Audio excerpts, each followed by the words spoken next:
नाशिक लोकसभा निवडणुकीच्या रिंगणात उतरलेल्या शांतिगिरी महाराजांना आता जय बाबाजी भक्त परिवार तसेच सर्वसामान्यांकडून चांगला प्रतिसाद मिळताना दिसतोय। हिंदुत्वाचा विकास हा मुद्दा घेऊन उमेदवारी करणाऱ्या शांतिगिरी महाराजांना अभिमुक्तेश्वरानंद महाराज, नाशिक जिल्हा अध्यक्ष विशाल जाधव, गिरीश कर्डिले, राजाराम दादा महाराज, हिंदू समाज पार्टीचे महाराष्ट्र प्रगत अध्यक्ष मनोज तिवारी यांनी शांतिगिरी महाराज यांना पाठिंबा जाहीर केला।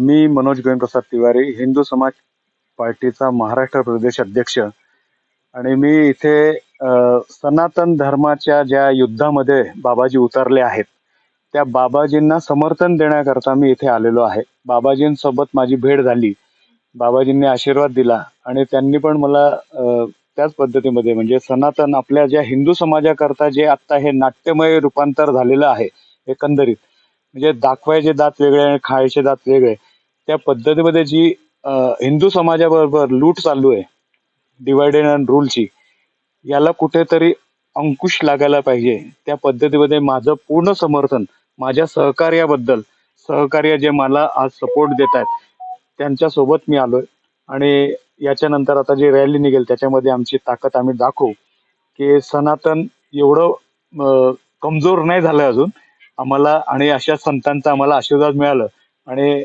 मी काय यांना समर्थन देणार, त्यांनीच मला समर्थन दिलं, तर हे त्यांचे खूप खूप आभारी आहे मी। आणि आमचे जे आहेत इथले जिल्हा प्रमुख विशाल जाधवजी आणि गिरीश दादा हे आमचे जे आहेत, आणि दादांचे म्हणजे गुरु अरुण भाऊ जे आहेत ते दादांचे परमभक्त, आणि महाराजांनी यांना जे म्हणजे महाराजांकरता यांनी एवढे वर्ष तप केलेत आणि हे तपस्वी व्यक्ती आहे, हे साधारण नाहीये। तर हे माळी समाजाचे सचिव आहेत महाराष्ट्राचे, तर ते पण आपल्याला सांगतील की महाराजांची जी कल्पना आहे पाण्यासंदर्भातली, सनातन धर्म संदर्भातली, त्यांचं एक मला फार आवडलं की ज्या गावामध्ये लोक जे दारू पितात तर ते दारू विकणाऱ्याला किंवा पाजणाऱ्याला जी पार्टी पैसे देईल त्याला मतदान करायचं नाही, जे नॉनव्हेज मुलांना जे बिघडवतील त्यांना मतदान करायचं नाही, जे एक संकल्पना त्यांनी घेऊन चाललेत बाबाजी, तर त्या बाबाजीच्या ज्या संकल्पना आहेत त्याला आम्ही एकदम म्हणजे ज्या पद्धतीमध्ये त्यांनी मुलांना जे व्यसन करतात हे पॉलिटिशियन, हे व्यसन बनवायला जे महिना दोन महिने मुलं गायब होतात घरातनं, काय तर पॉलिटिक्स आहे म्हणून, पण हे जे आहे हे कुठेतरी त्यांची जबाबदारी आता आपल्या साधू संतांनी जे उचलली आहे त्याच्याकरता आपल्या प्रत्येक हिंदू समाजाने त्यांच्या पाठीमागे उभं राहावं, ते कोणत्या समाजाचे हे विसरून जावं आणि फक्त आपला सनातन धर्म कशा पद्धतीमध्ये वाचेल, आणि हे जे पॉलिटिशियन आहे हे आपलं घर वाचवत आहेत आणि बाबाजी आणि आपल्या पार्टीचे जेवढे सहकारी आहेत ते आपल्या समाजाला वाचवण्याकरता कामं करतायत, त्याच्याकरता सगळ्यांनी मिळून आपल्या बाबाजींचं समर्थन करावं हीच नम्र विनंती आहे। माझ्यासोबत जे आपले हिंदू बांधव आहेत, आता कसं आहे काही गोष्टी अशा असतात की त्या आपल्याला दाखवायच्या असतात, त्या इलेक्शन मध्ये आम्ही दाखवू आमची ताकद, कारण भीती सर्वांना असते आणि ते भीतीपोटी कोणी बोलत नाही, पण आम्हाला अजूनपर्यंत त्या पद्धतीमध्ये कुठेही कोणाच्याही दबावाखाली आम्ही आलेलो नाहीये आणि आम्ही येणारही नाही। आम्हाला हा तर त्या पद्धतीमध्ये आम्हाला आमच्या समाजाला कशा पद्धतीत व्यवस्थितरित्या परत बसवायचं आहे आणि हिंदू समाज संघटित करायचा आहे, त्याच्याकरता हिंदू समाजाला हे महात्मा लोकांची फार आवश्यकता आहे। आणि नशिबाने मला शांतिगिरी महाराजांचा आशीर्वाद मिळाला आणि मी त्यांना एवढं आश्वस्त केलंय की जेवढे माझे इथे अनुयायी आहेत, जिथे तुमचे आहेत तिथे आमचे आहेत, जिथे हिंदू समाजाला मानणारे लोक आहेत ते पण माझ्यासोबत आहे।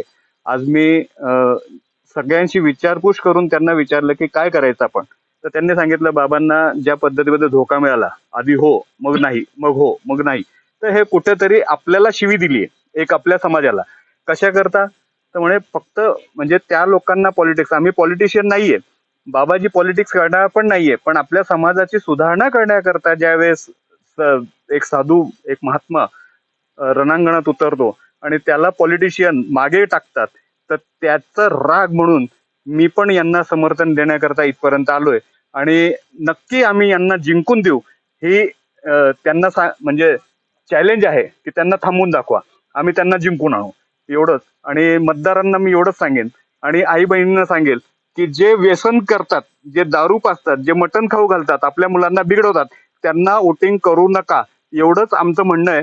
जय श्री कृष्ण, जय महाराष्ट्र.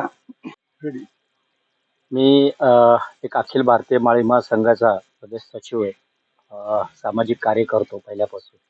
गेले 10वी पासून 93 मध्येच बाबाजींच्या अनुष्ठान केलेलं आहे. आम्ही अनुष्ठानी आहेत.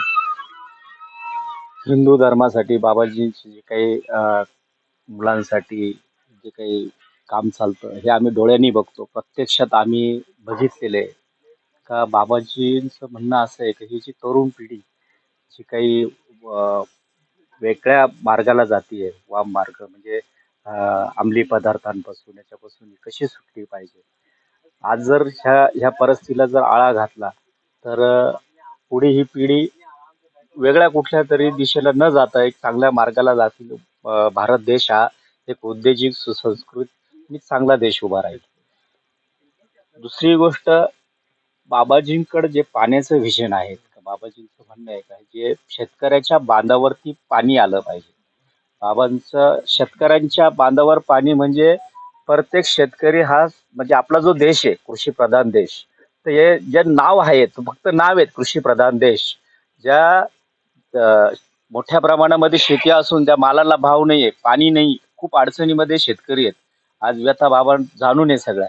तर बाबांनी जे सांगितलंय का प्रत्येकाच्या बांधावर पाणी पाहिजे, याचं नियोजन कसं करता येईल. बाबाजी खूप ह्या व्यापामध्ये आमच्याशी बोलताना बाबा बोलता बऱ्याचशा काही गोष्टी. तर आम्ही सर्वांनी तना मना पासून सर्व बाबाजींबरोबर आहेत आणि बाबाजींचा कोणाला विरोध नाही. बाबाजी कोणता याच्यामध्ये नाही आहेत. बाबाजींनी आम्हाला एकच सांगितलंय, लढायचं आणि जिंकायचं बस. जाधव, इथं जे प्रॉब्लेम आहेत हिंदू समाजांचा, तर तो पहिले आपल्याला बंद करावा लागेल सगळ्या गोष्टींचा. आणि आम्ही बाबाला याच्यामुळे समर्थन देत आहे की एक हिंदू महात्मा जो खासदार झाल्यानंतर बाकीच्या प्रॉब्लेम सॉल्व्ह करतील. आज कॉलेजच्या पोरी भरपूर बिघडलेत, बाकीच्या गोष्टी झाल्या. ते काही लहान लहान पोरांना काही ड्रग्स सप्लाय होतो, सगळ्या गोष्टी होतात. त्याच्यामुळे आम्ही या बाबांना समर्थन देण्यात येत आहे. वृत्तसंकलन विभाग, नाशिक लोकशाही न्यूज, नाशिक.